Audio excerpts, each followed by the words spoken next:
Hello all.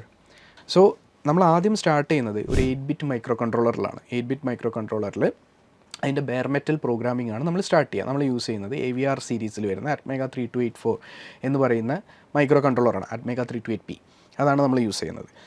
So അതിനകത്ത് നമ്മൾക്ക് ആകെ ഉണ്ടാവുക, അതായത് നമുക്കൊരു ഡാറ്റ ഷീറ്റ് ഉണ്ടാവും, നമുക്കൊരു റഫറൻസ് മാനുവൽ ഉണ്ടാവും. സോ ഈ ഡാറ്റ ഷീറ്റും റഫറൻസ് മാനുവലും യൂസ് ചെയ്തിട്ട് നിങ്ങൾക്ക് വേണ്ടൊരു കോഡ് എഴുതാം എന്നുള്ളതായിരിക്കും നമ്മളത് പഠിക്കാൻ പോകുന്നത്. സോ നമ്മൾ ആദ്യം സി പ്രോഗ്രാമിംഗ് പഠിക്കുന്ന സമയത്ത് നമ്മൾ ഫോക്കസ് ചെയ്യുന്നൊരു പ്രൈം ഏരിയ ഉണ്ട്, ബിറ്റ് മാനിപ്പുലേഷൻസ് എന്ന് പറയുന്നൊരു ഏരിയ ഉണ്ട്.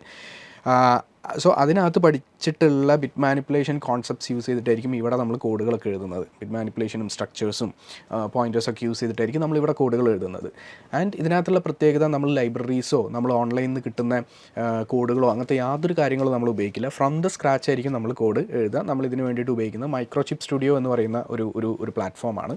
അതിനകത്തായിരിക്കും നമ്മൾ കോഡുകളെല്ലാം എഴുതുന്നത്. ഈ മൈക്രോചിപ്പ് സ്റ്റുഡിയോയിൽ നിങ്ങൾ ഫ്രം ദ സ്ക്രാച്ച് നിങ്ങൾ കോഡ് എഴുതി ഇതിനകത്തുള്ള GPIO കൺട്രോൾസും UARTും അതേപോലെ തന്നെ ഡിഫറെൻറ്റ് പ്രോട്ടോക്കോൾസ് ആയിട്ടുള്ള I2C SPI അതൊക്കെ അതിനകത്തൊക്കെ ഡ്രൈവർ എഴുതാനും അത് യൂസ് ചെയ്തിട്ട് എക്സ്റ്റേണൽ സെൻസേഴ്സും കാര്യങ്ങളൊക്കെ കണക്ട് ചെയ്ത് അതിനകത്തുനിന്ന് ഡാറ്റ എങ്ങനെ എടുക്കാം, നിങ്ങൾക്ക് ആവശ്യമുള്ള രീതിയിൽ അതിനെങ്ങനെ മാറ്റിയെടുക്കാം എന്നുള്ള കാര്യങ്ങളൊക്കെ ആയിരിക്കും നമ്മളിവിടെ ഡിസ്കസ് ചെയ്യുന്നത്.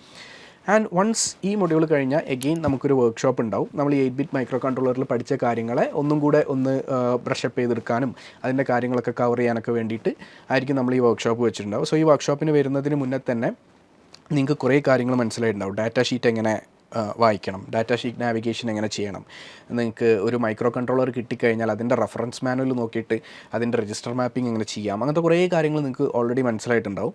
അതും ഈ കോഴ്സ് നടക്കുമ്പോൾ നിങ്ങൾക്ക് ഒരു ഹാൻഡ്സ് ഓൺ എക്സ്പീരിയൻസ് ഒരു 8-ബിറ്റ് മൈക്രോ കൺട്രോളറിൽ കിട്ടിയിട്ടുണ്ടാവും. സോ ഈ വർക്ക്ഷോപ്പ് നിങ്ങൾക്ക് ഈസിലി ഇത് അറ്റൻഡ് ചെയ്യാനായിട്ട് പറ്റും.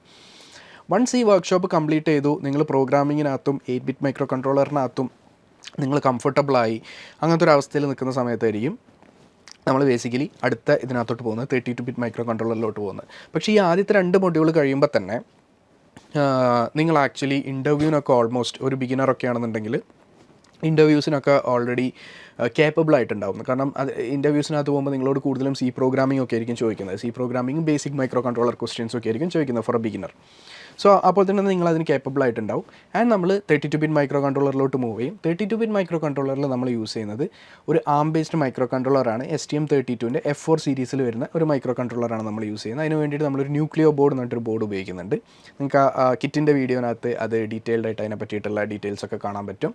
ആൻഡ് അതിനകത്തും നമ്മൾ വീണ്ടും പഠിക്കാനായിട്ട് പോകുന്നത് അതിനകത്ത് എങ്ങനെ നമുക്ക് ഡ്രൈവർ ഡെവലപ്പ് ചെയ്യാം. ഇപ്പോൾ നേരത്തെ നമ്മൾ പറഞ്ഞ പോലെ തന്നെ GPIO ഡ്രൈവേഴ്സ് എങ്ങനെ എഴുതാം, ഫ്രം ദ സ്ക്രാച്ച് എങ്ങനെ എഴുതാം, അതിൻ്റെ ഡാറ്റ ഷീറ്റും റഫറൻസ് മാനുവലും അങ്ങനത്തെ കാര്യങ്ങളൊക്കെ റെഫർ ചെയ്തുകൊണ്ട് എങ്ങനെ നമുക്ക് ഫ്രം ദ സ്ക്രാച്ച് ഇതിൻ്റെ ഡ്രൈവേഴ്സ് എഴുതാം, I2C ഡ്രൈവേഴ്സ് എങ്ങനെ എഴുതാം, SPI ഡ്രൈവേഴ്സ് എങ്ങനെ എഴുതാം, അങ്ങനത്തെ കാര്യങ്ങളൊക്കെ ആയിരിക്കും നമ്മളിവിടെ ഡിസ്കസ് ചെയ്യുന്നത്.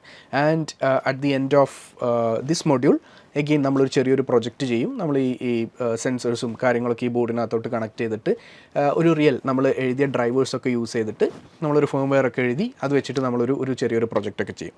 ആൻഡ് മോസ്റ്റ് പ്രോബബ്ലി ഈ ഒരു മൊഡ്യൂൾ കഴിയുമ്പോൾ നിങ്ങൾക്ക് കുറച്ച് ഹാക്കത്തോൺസ് പരിപാടികളുണ്ടാവും. ഈ ഹാക്കത്തോൺസൊക്കെ നമ്മൾ കുറച്ച് കമ്പനീസുമായിട്ട് കൊളാബറേറ്റ് ചെയ്തിട്ടായിരിക്കും നടത്തുന്നത്. സോ ദാറ്റ് ആ ഹാക്കത്തോൺസിൽ നല്ല രീതിയിൽ പെർഫോം ചെയ്യുന്ന ആൾക്കാർക്ക് കുറച്ച് പ്ലേസ്മെൻറ്റ് ഓപ്പർച്യൂണിറ്റീസിനുള്ള സാധ്യതകളൊക്കെ വളരെ കൂടുതലായിരിക്കും. ഡയറക്റ്റ്ലി ആ കമ്പനിയിലോട്ട് കയറാൻ വേണ്ടിയിട്ടുള്ള ഓപ്പർച്യൂണിറ്റീസൊക്കെ വളരെ കൂടുതലായിരിക്കും. ആൻഡ് ഈ ടൈമിൽ നമ്മുടെ പ്ലേസ്മെൻറ്റ് ഗ്രൂപ്പൊക്കെ കുറച്ച് ആക്റ്റീവായിട്ട് വരും. നിങ്ങൾക്ക് കുറേ പ്ലേസ്മെൻറ്റ് റിക്രൂട്ട്മെൻറ്റ് ഓഫേഴ്സൊക്കെ നമ്മൾ ഷെയർ ചെയ്ത് തരും. സോ അതിനകത്ത് നിങ്ങൾക്ക് താല്പര്യമുള്ള സാധനങ്ങൾ നിങ്ങൾക്ക് അറ്റൻഡ് ചെയ്യാം, ഇൻ്റർവ്യൂസ് അറ്റൻഡ് ചെയ്യാം. ആ ടൈമിൽ ഇൻ്റർവ്യൂ പ്രിപ്പറേഷൻസ് ആർക്കെങ്കിലും വേണമെങ്കിൽ നമ്മളത് പ്രൊവൈഡ് ചെയ്യും. സോ അങ്ങനെയാണ് നമ്മുടെ അടുത്ത മൊഡ്യൂൾ പോകുന്നത്. 32-ബിറ്റ് മൈക്രോ കൺട്രോളർ നമ്മൾ അങ്ങനെയാണ് സ്റ്റാർട്ട് ചെയ്യുന്നത്. ആൻഡ് വൺസ് ഈ ഹാക്കത്തോണൊക്കെ കഴിഞ്ഞു, നിങ്ങൾ ഇതിനകത്ത് കുറച്ച് കംഫർട്ടബിളായി, നിങ്ങളിത് യൂസ് ചെയ്യാനൊക്കെ പഠിച്ചു, ഈ പ്ലാറ്റ്ഫോം യൂസ് ചെയ്യാനൊക്കെ പഠിച്ചു, ഇതിനകത്ത് ബെയർ മെറ്റൽ പ്രോഗ്രാമിംഗ് കാര്യങ്ങളൊക്കെ നിങ്ങൾ പഠിച്ചു കഴിഞ്ഞാൽ നമ്മൾ അടുത്തൊരു മേഖലയിലോട്ട് കിടക്കും. ഇതൊരു ഇൻഡസ്ട്രി എക്സ്പേർട്ട് മേഖലയാണ്. അത് വേറെയുള്ള കമ്പനീസ് എന്നൊക്കെ ആൾക്കാരെ കൊണ്ടുവന്നിട്ടായിരിക്കും നമ്മൾ എടുക്കുന്നത്. ഇത് ആർട്ടോസ് എന്ന് പറയുന്ന ഒരു സബ്ജക്റ്റാണ്. സോ ഇതിനകത്ത് ഇത് വേറെ കഴിഞ്ഞ മൊഡ്യൂൾസ് എല്ലാം നമ്മൾ അതാത് ഏരിയയിൽ എക്സ്പേർട്ട് ആയിട്ടുള്ള ആൾക്കാരായിരിക്കും ഓരോ മൊഡ്യൂൾസും നിങ്ങൾക്ക് വേണ്ടിയിട്ട് എടുക്കുന്നത്.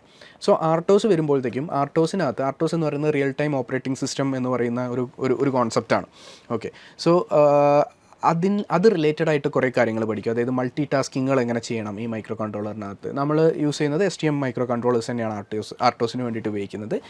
ടാസ്കുകൾക്ക് എങ്ങനെ പ്രയോറിറ്റൈസ് ചെയ്യണം. പിന്നെ ഈ ആർട്ടോസിൻ്റെ കുറേ കോൺസെപ്റ്റ്സ് ഉണ്ട്, സെമാഫോർ, മ്യൂട്ടക്സ് എന്നൊക്കെ പറഞ്ഞിട്ട് കുറേ കോൺസെപ്റ്റ് ഉണ്ട്. അതിനകത്തോട്ട് വരുമ്പോൾ നമുക്ക് ഡീറ്റെയിൽഡ് ആയിട്ട് നമുക്ക് നോക്കാം. അപ്പോൾ ഞാൻ അത്ര ഡീറ്റെയിൽഡ് ആയിട്ട് പറയുന്നില്ല.